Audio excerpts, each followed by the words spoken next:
మోసపోకండి, దేవుడు వెక్కిరింపబడడు. అంటే దాని అర్థం ఏంటో తెలుసా? నువ్వే వెక్కిరింత పాలైపోతావు. దేవుడు సేఫ్ జోన్లో ఉంటాడు. దేవుణ్ణి వెక్కిరించే అంత మగాడు కానీ, దేవుణ్ణి మోసం చేసే అంత గొప్పవాడు కానీ, దేవుడు మనిషి చేతిలో మోసపోయి అంత చిన్నింటోడేమీ. నీ తండ్రి మోసపోతాడు నీ చేతిలో, మీ అమ్మ మోసపోద్ది నీ చేతిలో, నీ బంధువులు మోసపోతారు నీ చేతిలో, నీకు అప్పిచ్చినోడు మోసపోతాడు నీ చేతిలో. దేవుడు ఎప్పటికీ మోసపోడు. దేవుణ్ణి మోసం చేస్తున్నానన్న మాయలో నువ్వు మాత్రమే మోసపోతావు. ఆ మోసం నువ్వు కన్ను మూసేదాకా నీకెప్పటికీ తెలీదు. అయ్యో, నేను దేవుణ్ణి మోసం చేసి బ్రతుకుతున్నాను అనుకున్నాను, కానీ నన్ను నేనే ఏం చేసుకుని బ్రతుకుతున్నాను భూమి మీద? మోసపోయాడు. ఒక ధనవంతుడు మోసపోయాడు. ప్రియమైన దేవుని పిల్లలారా, ఈరోజు అవయవాలు కలిగిన వ్యక్తులు, అవయవాలు కలిగిన మనుషులు, అవయవాలను దేవుని కోసం వాడవలసిన మనుషులు కేవలం తమ స్వార్థ ప్రయోజనాల కోసం, తమ ఇష్టం కోసం అవయవాలను వాడుకుంటూ, అవయవాలకు వాళ్ళు పెట్టిన పేర్లేంటో తెలుసా? మా అవయవాలు, మా కాళ్ళు, మా చేతులు, మా ఇష్టం అంటున్నారు. కానీ దేవుడు ఏమంటున్నాడు తెలుసా? చేశాడు కదా, చదువుకున్నారు కదా ఇందాక, నా తల్లి గర్భమందు నన్ను నిర్మించిన వాడవు నీవు, నీ చేతులు నాకు అవయవ నిర్మాణం చేసేయి అని కొరింథీయులకు రాసిన మొదటి పత్రిక 6వ అధ్యాయం 19వ వచనాన్ని చదువుకుందాం. మీ దేహము, అది మీ దేహం రాసుకోండి. మీలో ఎవరికైనా కానీ నా కాలు నా ఇష్టం, నా చెయ్యి నా ఇష్టం, నా నోరు నా ఇష్టం, నా కళ్ళు నా ఇష్టం అనుకుంటున్నారు అనుకో, పోనీ పైకి చెప్పలేకపోతే లోపలన్నా ఉంటుంది, ఇంటర్నల్ ఫీలింగ్ అన్నమాట ఇది. అలా ఉన్న కానీ మీరు రాసేసుకోండి, అండర్లైన్ చేసుకోండి. ఇంకా మీకు బుద్ధి రావాలి అంటే పెద్ద అక్షరాలతో ఒక పెద్ద ఫ్రేమ్ కట్టించుకుని ఇంట్లో పెట్టుకోండి ఈ వాక్యాన్ని. వెధవేషాలు అప్పుడు వెయ్యం. ఈ దేహంతో అబద్ధాలు ఆడలేం, మోసం చేయలేం, పాపం చేయలేం, వ్యభిచారం చేయలేం, దొంగతనం చేయలేం. ఏ పాప కార్యము కూడా ఈ దేహముతో జరగకుండా ఉండాలి అంటే అతి పెద్ద అక్షరాలు రాసి ఇంట్లో పెట్టుకోవాలన్నమాట. లెగ్గానే నీ ముఖానికి కనబడాలి ఈ వాక్యం. మీ దేహము, చదవండి, దేవుని వలన మీకు అనుగ్రహింపబడింది. దేవుని వలన వచ్చింది. ఏంటది? అది కన్ను కావచ్చు, కాలు కావచ్చు, ముక్కు కావచ్చు, నోరు కావచ్చు, చెవి కావచ్చు. దేహానికి ఎన్ని అవయవాలు ఉన్నాయో, కనబడేవి కనబడనివి, కనబడుతున్నవి కనబడనివి కదా బోళ్ళని ఉన్నాయి లోపల. ఇవన్నీ కూడా చేసింది ఎవరట? దేవుడు. మీ దేహము దేవుని వలన మీకు అనుగ్రహింపబడి మీలో ఉన్న పరిశుద్ధాత్మకు ఆలయమై ఉన్నదని మీరు ఎరుగరా? మీరు మీ సొత్తు అంటే దాని అర్థం ఏంటి? మీ కాలు మీది, మరి మీది అంటున్నారు. తెలియక అనుకున్నాం ఇప్పుడు దాకా. ఇప్పుడు ఏమైంది? మనకి తెలిసిపోయింది. ఇక నుంచి కాలు ఎవరిది కాదు, నీది కాదు, దేవుడిది. చెయ్యి నీది కాదు, ఎవరిది? మీరు మీ సొత్తు కారు, కింద అంటున్నాడు అనమాట. మళ్ళీ మీరు మీ సొత్తు కారు, మీరు విలువ పెట్టి కొనబడిన వారు గనుక మీ దేహముతో దేవుణ్ణి మహిమపరచండి. దేహం దేవుడిది. దేహాన్ని దేవుని కొరకు దేవుడు చేసుకున్నది. ఈ నువ్వు కట్టుకున్న ఇల్లు నువ్వు ఉండడానికైతే ఈ దేహం అనే ఇంటిని దేవుడు చేసుకున్నాడు. ఆ దేహం అనే ఇంట్లో ఎవరు ఉండడానికి? దేవుడు ఉండడానికి. మరి ఆ దేహం ఎలా ఉంది? ఆ దేహాన్ని ధరించుకున్న మనుషులు ఎలా ఉన్నారు? ఎలా ఉన్నారో చూద్దాం, ఒకసారి చూద్దాం ప్రియమైన దేవుని పిల్లలారా. యెషయా గ్రంథము 53వ అధ్యాయం, మొదటి రోజు కదండి, కొంచెం పెందలకాడే పంపిస్తాను. యెషయా గ్రంథము 53వ అధ్యాయము 6వ వచనం. ప్రియమైన దేవుని పిల్లలారా, మనమందరము గొర్రెల వలె అది దేవుడు కోసం బ్రతకవలసిన మనుషులు దేవుని కోసం బ్రతకటం లేదు అని చెబుతున్నారు. అంతే కదా. మనమందరము గొర్రెల వలె ఏమైపోయారు? త్రోవ తప్పిపోయారు. మనలో ప్రతివాడును, అవునా కాదా చెప్పండి, ఏమండి? మీరందరూ దేవుని ఇష్టానికి కట్టుబడి బ్రతుకుతున్నారా? భూమి మీద మీ ఇష్టానికి కట్టుబడి బ్రతుకుతున్నారా చెప్పండి. అప్పుడప్పుడు పెళ్లి సంబంధం కుదిరిన తర్వాత ఆ కాబోయే పెళ్లి కొడుకు పెళ్లి కూతురు మాట్లాడుకుంటారు అనమాట. ఏమని? ఫోన్ నెంబర్లు ఇస్తారు, వాళ్ళిద్దరు ఇచ్చుకుంటారు. ఇచ్చుకుని ఫోన్ మాట్లాడుకుంటారు అన్నమాట వాళ్ళిద్దరూ. ఎందుకురా ఫోన్ మాట్లాడుతున్నారు వీళ్ళంటేనటండి, వాళ్ళు ఇష్టాలు, ఒకరి ఇష్టాలు ఒకరికి, అంటే ఒకవేళ ఈవిడికి ఏమి ఇష్టమో తెలిస్తే ఆయన మార్చేసుకుంటాడట, ఆవిడికి ఏమి ఇష్టమో తెలిస్తే ఎవడు మార్చేసుకుంటాడంట? ఈ పనికి మనోడు మార్చేసుకుంటాడు. ఉత్తిది జస్ట్ ఆ పెళ్ళయ్యి ఒక 5-6 నెలలు ప్రకారంగా నీకు అన్నీ వద్దా అమ్మాయి? నాకు వద్దు. తర్వాత ఒక ఆయన చెప్పాడు, పెళ్ళైన కొత్తలోనంట డ్రాపింగ్ అంట. ఎవరిని? వైఫ్ని. అంటే తీసుకెళ్ళి ఎక్కడైనా డ్రాప్ చేస్తాడు, మళ్ళీ పికప్ చేసుకుంటాడట. పెళ్ళైన సంవత్సరం తర్వాత అంట డంపింగ్ అంట. అర్థం లేదా? పడేసి రావడం. ఇది వరకు డ్రాపింగ్ అండ్ పికప్ అంటే దించడం, అంటే చాలా జాగ్రత్త ఉంటుంది అనమాట. పెళ్ళైన కొత్తలో అంటాడట, గట్టిగా పట్టుకో నన్ను అలా చుట్టుకుని పట్టుకో అంటాడట. పెళ్ళైపోయిన తర్వాత కొన్నాళ్ళుగా పాత అయిపోయిన తర్వాత అంటాడట, చైతి చొక్కా నలిగిపోతుంది ఏంటట. మరేమో అప్పుడు గట్టిగా పట్టుకోమన్నాడు, ఇప్పుడేమో ఏమంటున్నాడు? చేది అంటున్నాడు. ఈ దొంగ ప్రేమలు ఇవన్నీ, దొంగ నాటకాలు ఇవన్నీ. భూమి మీద ఏ ప్రేమ కూడా శాశ్వతమైనది కాదు. మనుషుల మధ్య ఉన్న ప్రేమ అసలు శాశ్వతమైనది కాదు. దేవుడి దగ్గర ఒక్కడి దగ్గరే ఉంది శాశ్వతమైన ప్రేమతో నేను నిన్ను. అందుకే నువ్వు తప్పు చేస్తున్న భూమి మీద బ్రతుకుతున్నావు, నువ్వు అబద్ధాల దానివైనా భూమి మీద బ్రతుకుతున్నావు, నువ్వు వ్యభిచారివైనా భూమి మీద బ్రతుకుతున్నావు. నీ భార్య ప్రేమ అలా చూస్తూ ఉంటుంది, మా ఆయన వ్యభిచారే కానండి నాకు చాలా ఇష్టం అండి మా ఆయన అంటదే. అవటనా మాట్లాడరా?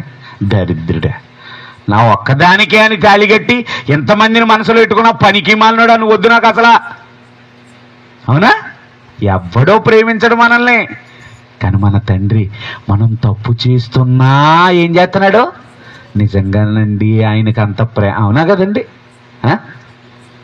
తప్పు చేసేసామనుకోండి, ఇక భార్యకి తెలిసిపోయింది అనుకోండి, నీళ్ళు తోడదు, అన్నం పెట్టదు, టవల్ ఇవ్వదు, కాళ్ళు నొక్కదు, ఏం చేయదు. ఏమంటది ప్రతిదానికి? అన్నం పెట్టమ్మాయి అని అడిగామనుకో, పెట్టుకో. అమ్మ బాత్రూంలో నీళ్ళు పెట్టి తల్లి అంటే పెట్టుకో. అమ్మ కాళ్ళు బాగా నొప్పులు వస్తున్నాయి తల్లి అంటే దాన్ని నొక్కమను.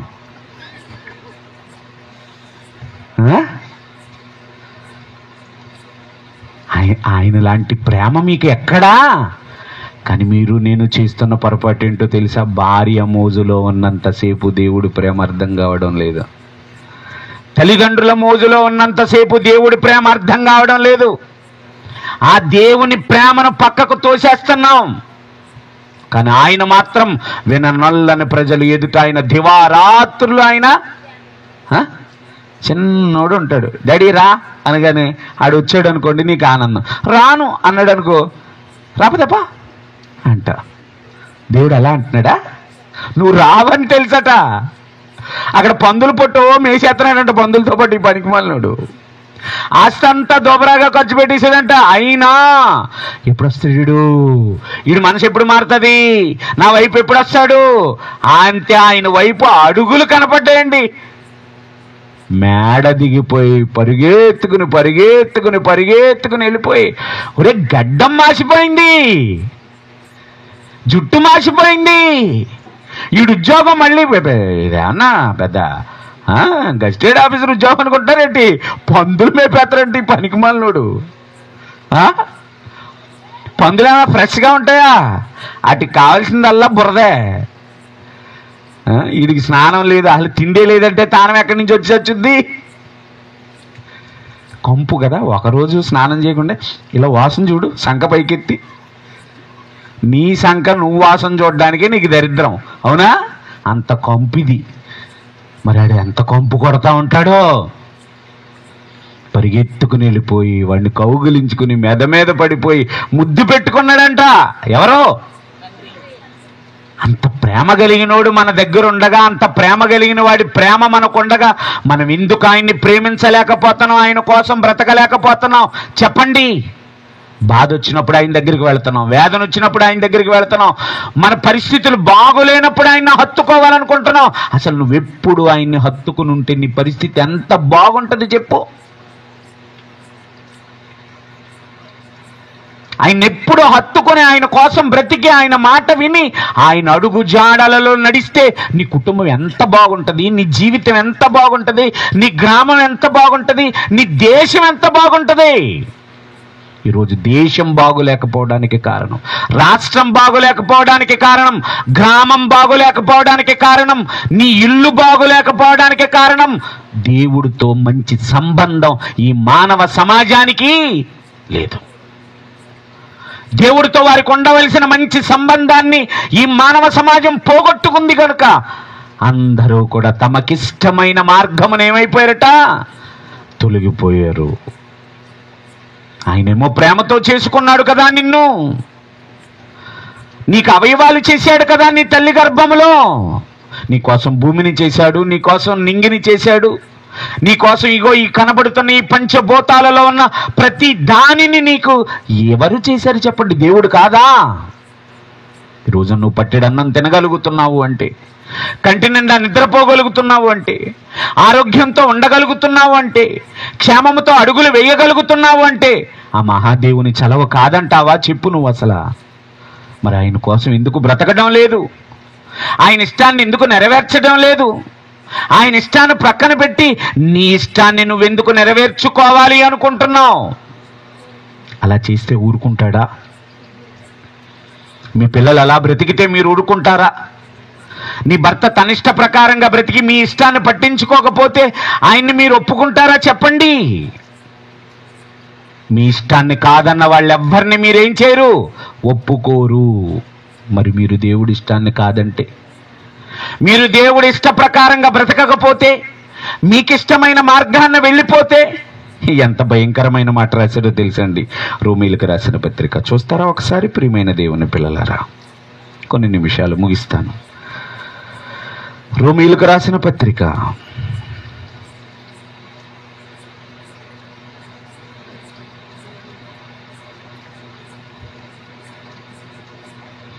రోమీయులకు రాసిన పత్రిక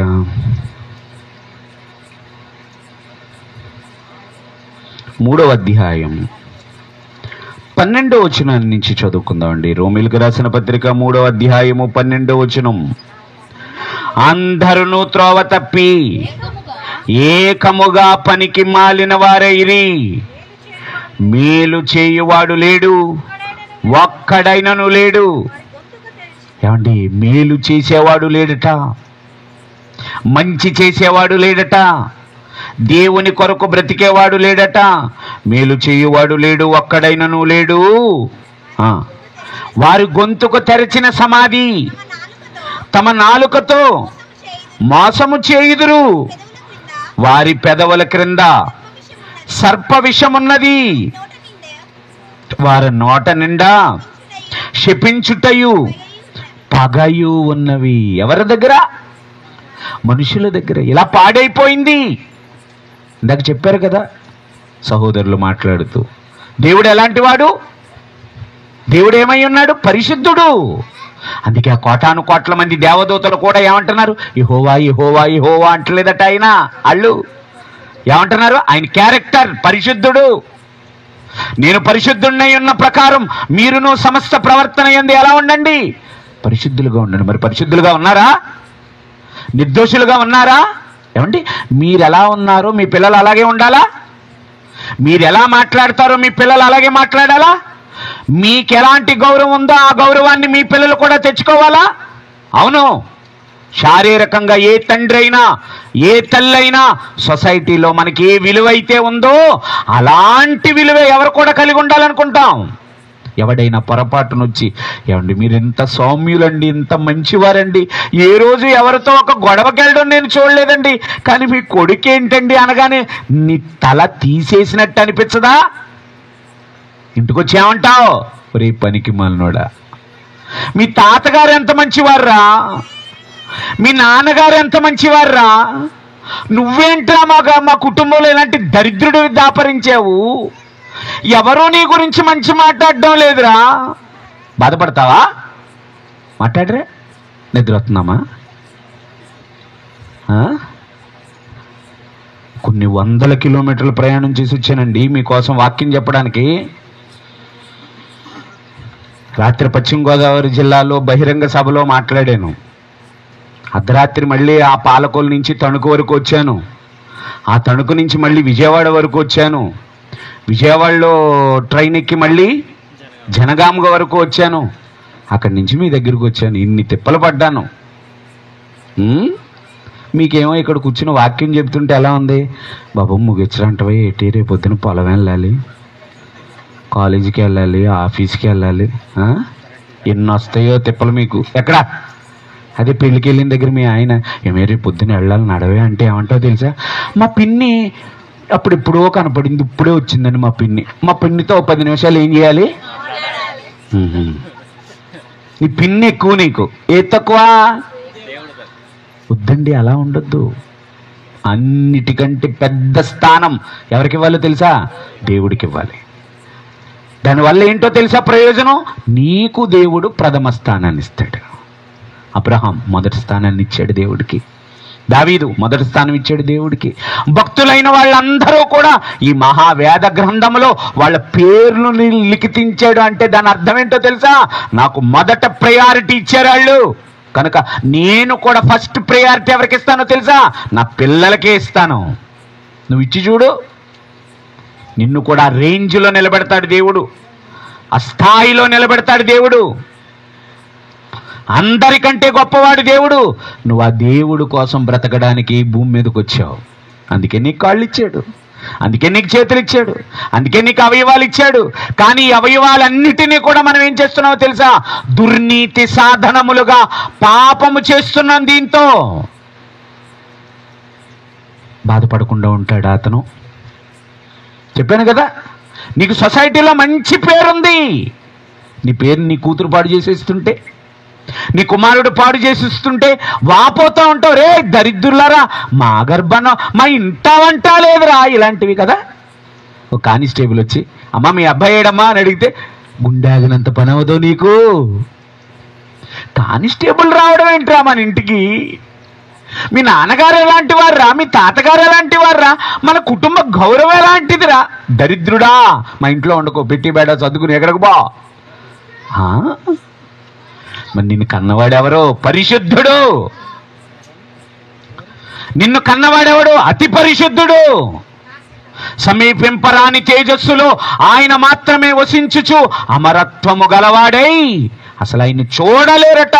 2 రెక్కలతో ముఖాన్ని, 2 రెక్కలతో కాళ్ళని, 2 రెక్కలతో ఎగురుతూ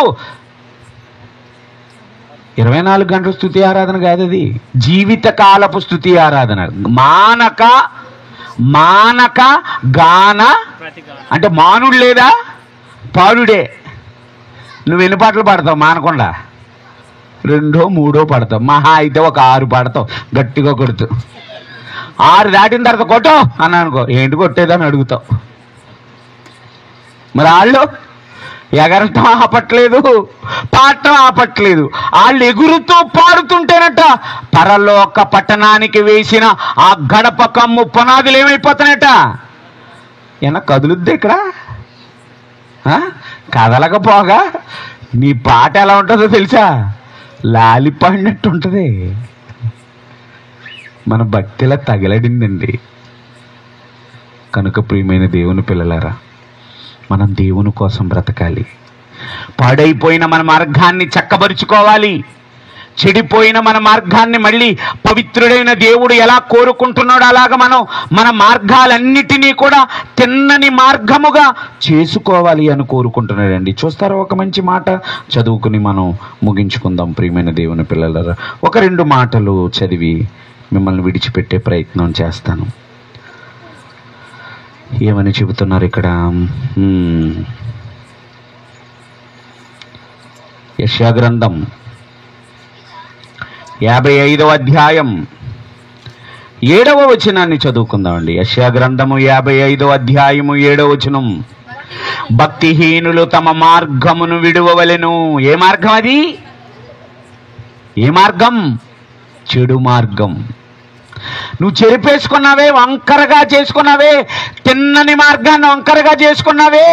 ఆ వంకర మార్గాన్ని ఇప్పుడు ఏం చేయాలి? నువ్వు ఈ రాత్రి తిన్నంగా చేయాల. నీ శరీరంతో ఎంతకాలం నీ ఇష్టాన్ని నెరవేర్చుకున్నావు, ఈ రాత్రి నుంచి దేవుని ఇష్టాన్ని నెరవేర్చడం నేర్చుకోవాలి. నీ మనసుతో నీ ఇష్టం నెరవేర్చడం నేర్చుకున్నావు, కానీ రాత్రి నుంచి ఎవరి ఇష్టాన్ని నెరవేర్చాలి?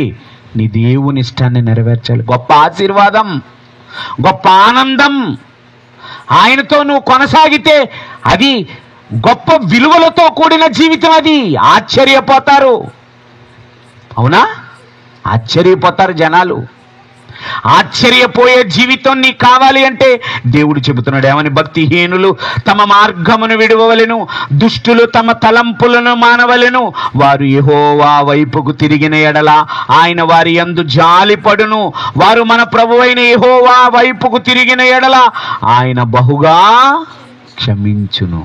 నువ్వు త్రోవ మార్చుకున్నా, నీ త్రోవను వంకర త్రోవగా చేసుకున్నా, నీ మనస్సును చెరిపివేసుకున్నా, నీ అవయవాలను నువ్వు పాడు చేసుకున్నా, నువ్వు తిరిగి యెహోవా వైపుకి వస్తే, తండ్రి నేను నీ కోసం బ్రతుకుతానయ్యా, నీ ఇష్టాన్ని నెరవేరుస్తానయ్యా, నీ ఉద్దేశాలను సఫలం చేస్తానయ్యా, నా కొరకు నేను బ్రతకనయ్యా ఈ లోకంలో అని ఒక మంచి తీర్మానాన్ని నువ్వు ఈ రాత్రి చేసుకోగలిగితే ఆయన నిన్ను బహుగా ఏం చేస్తాడట?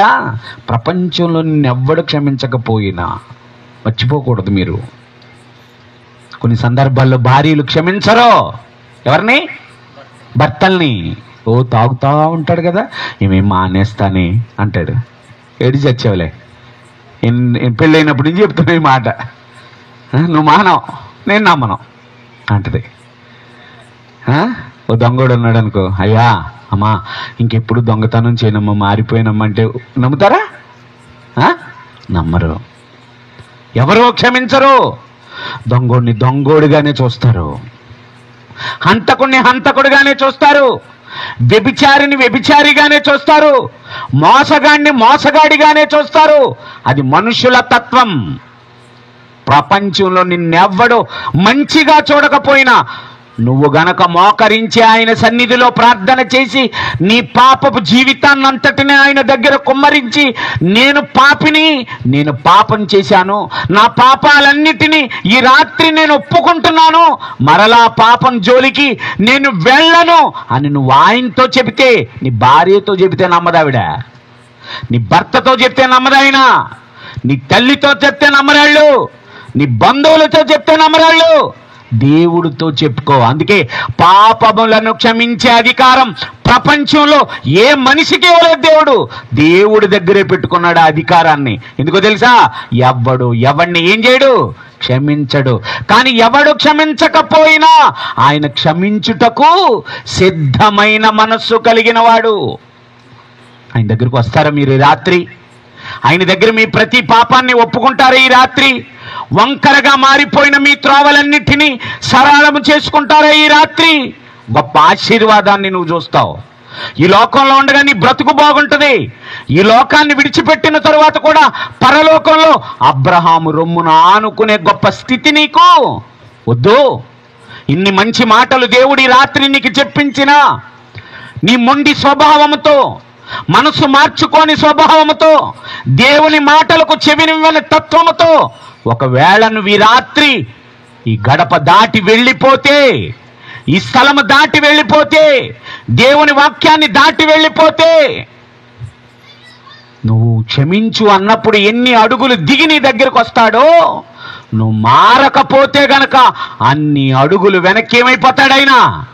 వెళ్ళిపోతాడు. వెళ్ళిపోయి ఏమంటాడో తెలుసా? చూస్తారో ఒకసారి ఆ మంచి మాట చదువుకుందాం. ఇర్మియా గ్రంథం ఆ ఒక్క మాట చదివి ముగించి పంపిస్తాను ప్రియమైన దేవుని పిల్లలారా. ఇర్మియా గ్రంథము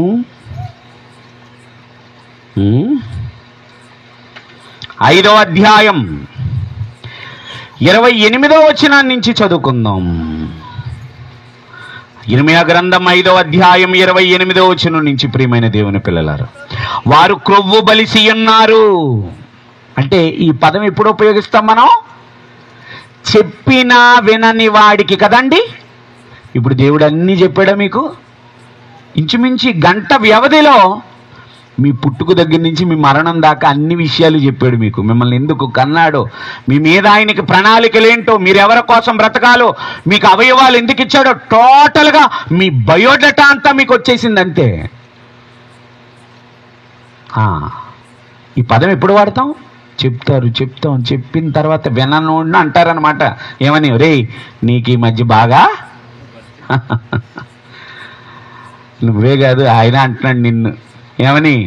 నువ్వు ఆయన మాటలు వినకపోతే వినినట్టు ఒక్కొక్కడు ఏం చేస్తాడంటేనండి, అప్పుడప్పుడు ప్రసంగాలు చేతకి వెళ్తూ ఉంటాం కదండి, కింద కూర్చుని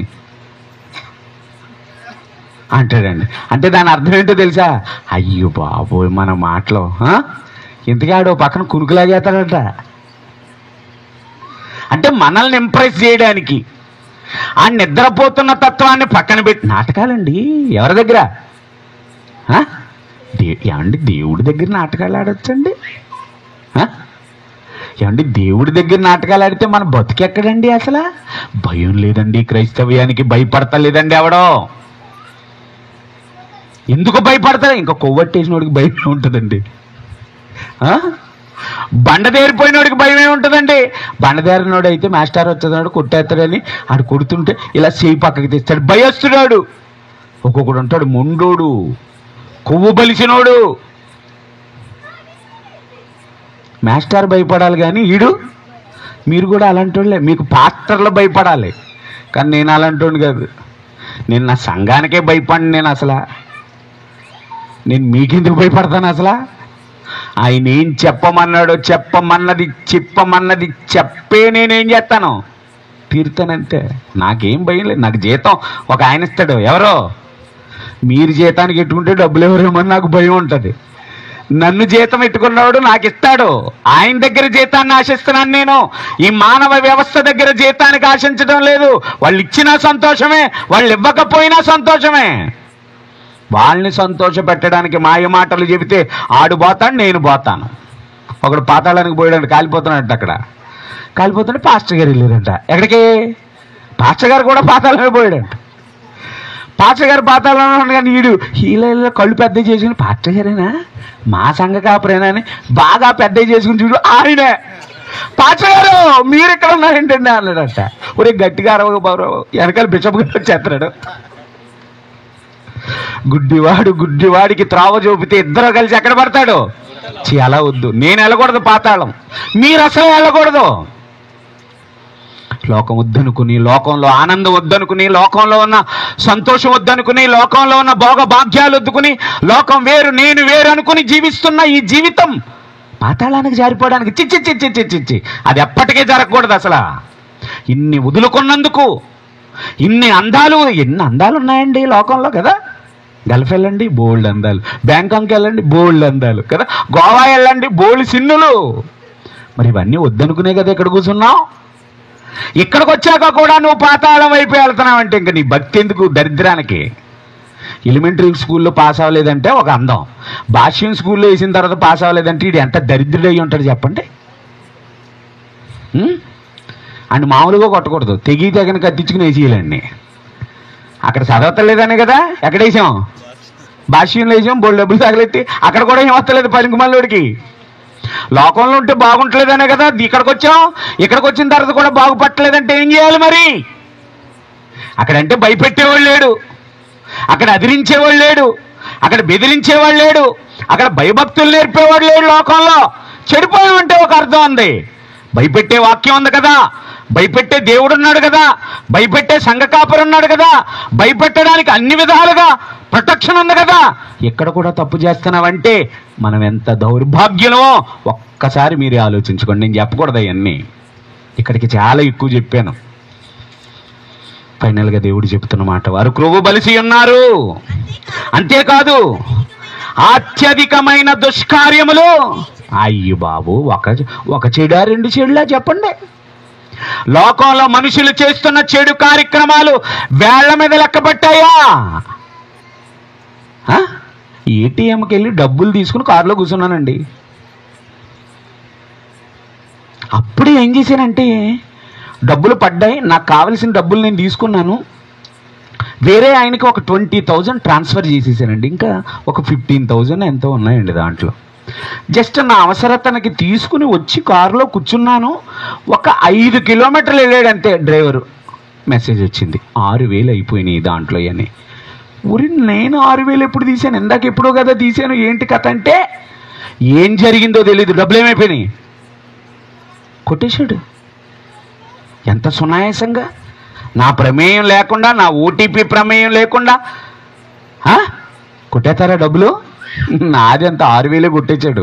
లక్షలు కొట్టేసిన వాళ్ళు ఉన్నారు, కోట్లు కొట్టేసిన వాళ్ళు ఉన్నారు.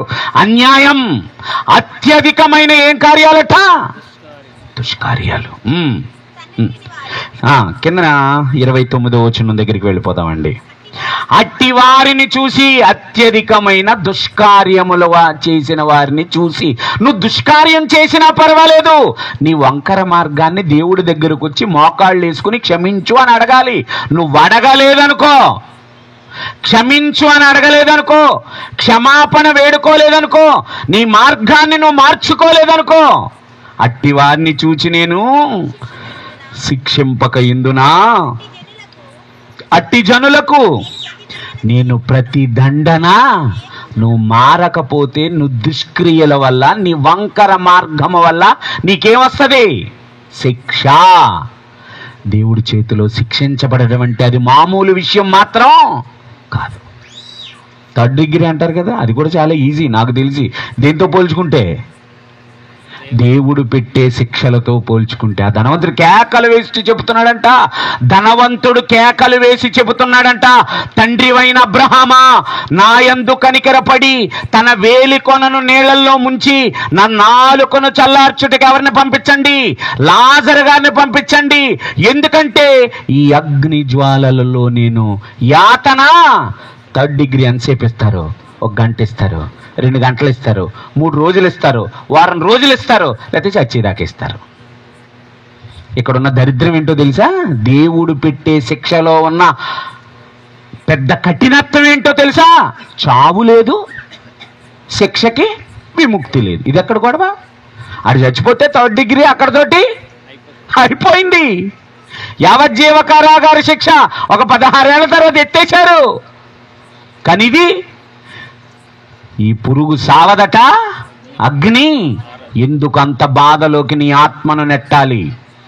భూమి మీద బ్రతికే ఈ చిన్న ఆయుష్కాలములో నువ్వు దేవుని కొరకు బ్రతుకు, పాపము చేయకుండా బ్రతుకు. ఒకవేళ పాపములో పడ్డావా, నేను పాపం చేశాను మహాప్రభు అని ఆయన ముందు మోకరిల్లి క్షమాపణ వేడు. ఆయన క్షమించడానికి సిద్ధమైన, ఆయన క్షమ నాకెందుకు కావాలి? నా ఆట భూమి మీద ఇలాగే ఆడుతాను, నన్నెవడు ఆపేవాడు ఎవడు లేడు, నా ఆటలన్నీ ఇలాగే సాగుతాయి అనుకుంటే నీ మరణ దినమే నీ ఆటలన్నిటికీ ముగింపు. ఆ ముగింపు రోజే నీ ఆత్మ కలకాలం కాలిపోతున్న అగ్నిలోనికి వెళ్ళిపోద్ది. ఈ పాపం జోలికి నాకెందుకంటావా? ఈ లోకంలో ఉన్న ఈ క్షణికాలికమైన ఈ అందాల జోలు నాకెందుకంటావా? బ్రతికినంత కాలం కష్టమైన, బాధ అయినా, శ్రమ అయినా, ఇబ్బంది అయినా దేవుని కోసం నీతిగా బ్రతుకుతానంటావా? మరణించావనుకో, అబ్రహాము రొమ్మును ఆనుకోవడానికి నీతిగా బ్రతికి క్షమాపణ వేడుకొని చేసిన తప్పు మరొకసారి చేయకుండా భూమి మీద బ్రతికినంత కాలం పవిత్రుడిగా బ్రతికి మరణించి అబ్రహాము రొమ్మును ఆనుకోవడానికి వెళతావో, నీ తప్పిదాలను గుర్తించేసుకుని వాటిని మన్నించమని దేవుణ్ణి అడిగక, తప్పు దిద్దుకోక, నీకిష్టమైనట్టుగానే బ్రతికి మరణించి నిత్యాగ్ని దండనకు వెళ్ళిపోతావో, నిర్ణయం మీదే. మరొక మంచి అంశంతో రేపు ఉదయం కలుసుకుందాం, ప్రార్థన చేసుకుందాం. ప్రియమైన తండ్రి, మీరు ఇచ్చిన మంచి అవకాశాన్ని బట్టి వందనాలు. పిల్లల మనసులను నేను బాధ పెట్టాలనేది నా ఉద్దేశం కాదు, వారు మారాలి అన్నదే నా సంకల్పం, మీ అభీష్టం. అందుకే కొంచెం కఠినంగానే వారితో మాట్లాడా. విన్న ప్రతి మాట వారి హృదయంలో భద్రపరచమని, ఒకవేళ వారి జీవితాల్లో ఏమైనా లోటుపాట్లు ఉంటే వాటిని రాత్రి మీ సన్నిధిలో, మీ సముఖములో ఒప్పుకుని విడుదల పొంది నిత్య శిక్షను తప్పించుకుని నిత్యానందములో ప్రవేశించుటకు బిడ్డలకు తగిన కృపను అనుగ్రహించమని, తమ్ముడు రాకేష్ పడిన కష్టం ఎక్కడ వ్యర్థం కాకుండా మీరు ఫలింపులోనికి నడిపించమని, స్థానిక సంఘ కాపరిని, వారి ఆహ్వానాన్ని మన్నించి వచ్చిన మిగతా దైవ సేవకులను, వారి సంఘములను, వారి పరిచర్యలను, కూడి వచ్చిన 50 మంది ప్రజానికాన్ని మీరు జ్ఞాపకం చేసుకుని దీవించి ఆశీర్వదించమని, రేపు ఎల్లుండి జరగాల్సిన కార్యక్రమాల్లో తోడుగా ఉండమని, మంచి మాటలు మాకు నేర్పించి మమ్మల్ని అందరినీ నీ రాజ్యానికి వారసులుగా చేయమని వేడుకుంటూ యేసువారి అతి శ్రేష్టమైన నామాన్ని ప్రార్థన అడుగుచున్నాము తండ్రి. తండ్రి అయిన దేవుని ప్రేమ, ప్రభువైన యేసుక్రీస్తు వారి కృప, పరిశుద్ధాత్మ యొక్క అన్యోన్యమైన సహవాసము సన్నిధి ఇప్పుడు ఎల్లప్పుడూ మనందరికీ సదా తోడే నడిపించునుగాక. ఆమేన్. అందరికీ వందనాలు.